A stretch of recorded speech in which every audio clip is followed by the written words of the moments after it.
Quand je vous dis que la Silicon Valley, c'est vraiment pas le même monde, imaginez que ce type-là et son équipe ont été embauchés pour 2,4 milliards. Et quand je dis embauchés, oui, vraiment embauchés, genre ils n'ont pas acheté l'entreprise.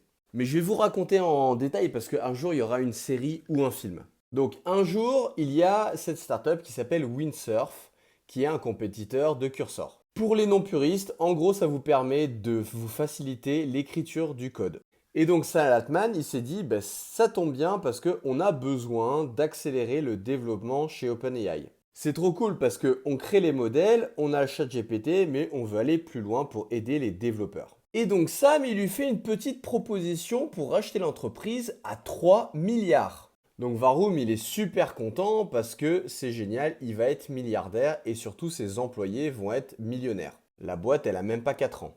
Et donc OpenAI et Windsurf rentrent dans une négociation exclusive et d'où la proposition des 3 milliards. Sauf que cette offre expire. On ne sait pas trop pourquoi le deal a capoté, mais Google arrive dans l'histoire. Et Google arrive avec la somme de 2,4 milliards. Sauf que non, ils rachètent pas du tout la boîte. Ils font un move qui s'appelle un reverse acquire, donc en gros une acquisition juste des employés. L'avantage, c'est que toute la propriété intellectuelle reste dans l'entreprise. Donc, si vous avez des problèmes de licence, de contrat, etc., bah, ça reste dans l'entreprise et nous, on prend tout le staff. Sauf que vous imaginez à ce moment-là, c'est que bah, les gens qui ont été embauchés, donc toute l'équipe R&D et le CEO, eux, ils étaient contents, ils étaient refaits parce qu'ils étaient tous millionnaires, voire milliardaires. Mais il y avait 200 autres employés qui, eux, espéraient avoir de la thune et pouvoir vendre leur part, et se retrouvent dans une coquille vide,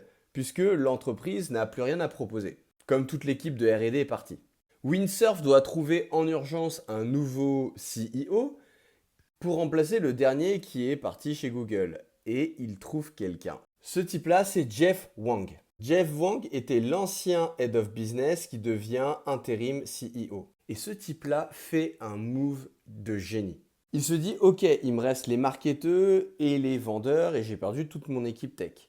Quelle est une startup de la Silicon Valley qui a une super équipe tech mais qui n'a pas de brand et qui n'a pas d'équipe marketing et vente? Et ça tombe bien parce que Cognition est exactement dans ce cas. Dans un move assez incroyable, Jeff Wang réussit à faire recruter les 200 employés restants pour un montant qui n'est pas encore révélé mais qui serait certainement dans les centaines de millions de dollars. Donc bravo à Jeff pour son sublime move qui a certainement rendu millionnaire des centaines d'employés de Windsurf.